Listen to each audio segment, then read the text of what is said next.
Premier, thank you for joining us. Thanks, Rhiannon. How do we move from living in fear of COVID to living with it? Get vaccinated. Once people are vaccinated at very, very high levels, we can much better cope with COVID. So that's my message to everyone.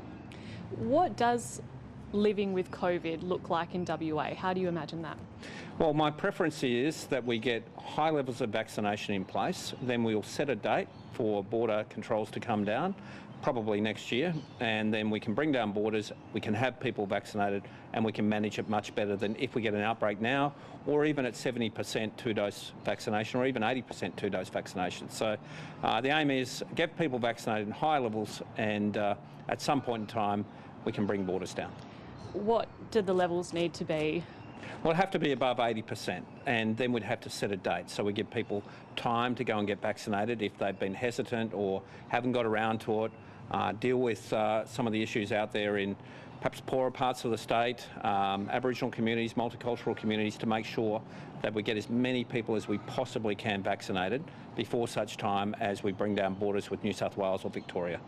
And does living with the virus mean accepting that there will still be some deaths, hospitalisations from COVID? I don't know the answer to that, but my aim is to, which is different to, say, New South Wales, Victoria, the ACT, is to stay in our current conditions for as long as we possibly can, get as many people vaccinated as we humanly can before we think about bringing down borders, and that's interstate borders or even international borders. If we want to deal with it like the flu, there was 80 deaths from influenza in 2019 and thousands of hospitalisations. So do we need to start having those tough conversations with people about that maybe being the case? I think that's a conversation you have when you have high levels of vaccination.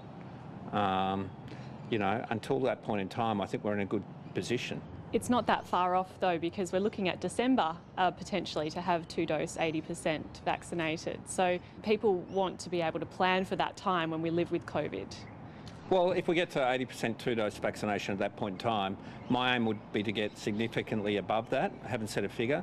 And then, as I said, set a date. And when you set the date, that'll incentivise people to go and get vaccinated. And do you see that being early next year?